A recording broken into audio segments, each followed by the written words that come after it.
What are the policy differences you have between yourself and Donald Trump? So first of all, Donald Trump's a friend. I'm not running against him. I am running on a vision for our nation. Wait a minute, but you're not running for him. You're running against him. Let's be honest. Okay, well, here's what I'm running for our country. But let's talk about differences, because I'm with you, Sean.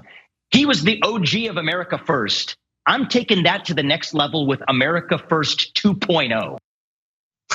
Okay, so he's great. He's awesome. You should probably just vote for him. But I'm gonna do more of what he did, which admittedly at least is policy based. It's not a difference. He goes on to say what he's gonna do. It's all America First stuff. It's the exact same thing. The only thing that he said that I haven't heard Trump say in these exact words is Vivek Ramaswamy wants to set an 8-year limit on people working for the federal government. After that, you're gone. You can't do it anymore, which is super weird, but that's at least a specific difference. Everything else was just Donald Trump stuff. He's not willing to criticize Trump. He's not gonna insult Donald Trump. Thus, he is technically challenging him, but not especially challenging him. Well, and the challenge that Vivek has is nobody knows who, I mean, look, most people don't know who Vivek is. This sort of strange, random guy. So he's gotta be able to say in that response, look, I am an entrepreneur, whatever his background is, and where I'm different from Donald Trump is because I did my business this way and because I stand for these policies, and yes, I believe in limited, whatever it is. But again, here's another, what was he talking about? OG and then 2.0, I mean, I'm lost. And most voters, again, are gonna look up and say, who is this guy? Why should we bother spending any time with this guy? He's not answering the question. He's not giving a clear reason for why he's on my television screen. Yeah, and by the way, he's not even right. So a bit of a fact check coming from the Twitch chat. Fat guy named Tiny points out, the OG of America First was Woodrow Wilson in 1916. Again, stop giving Trump credit for stuff he doesn't deserve it. But no, that was again weak stuff. None of them are willing to challenge him. So you had Tim Scott, you have Vivek Ramaswamy, you have Nikki Haley repeatedly declining to criticize Trump or even say how she's different, other than some veiled attacks against his advanced age. So she's younger than him. I guess that's a difference. Mike Pence, who thankfully survived the attempt by MAGA people to hang him, has largely avoided confronting Donald Trump, has only said that there will be better choices than Trump in 2024, very, very bold. Even Ron DeSantis, who has been called both a meatball and a pedophile by Donald Trump in recent weeks, will not actually directly attack Trump or directly differentiate himself. And he's supposed to be the strongest challenger.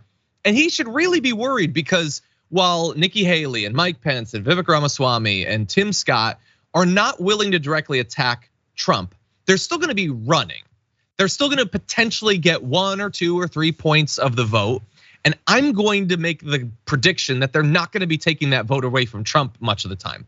If they're taking it from anyone, it's going to be Ron DeSantis. You're absolutely right, and I'd say, what we're seeing here, and maybe there is a wise political strategy this early in the race not to infuriate Donald Trump, not to become sort of the target of his meat grinder. And I can understand that, but the way you deal with that is instead of, when Sean Hannity says, how are your policy differences? You can say, look, I'm not exactly sure where President Trump stands, but here's where I stand right now. And at least you put your own policy, because most people are probably not gonna remember what Donald Trump's policies were over 4 years. It was so sort of confusing. So why not use this opportunity to introduce yourself, introduce your policies if you're Ron DeSantis or a Vivek or Senator Scott, and then wait for Sean Hannity to say, okay, but that's the same policy as Donald Trump. And then at the second response, you're like, oh, well, but I'm more effective about carrying out this policy because of the following this difference, something. Yeah. But I'm amazed again just how unprepared a lot of these folks are, and it makes me think that, okay, maybe there's also Republican strategists and coaches who are also very silent right now and are just not involved.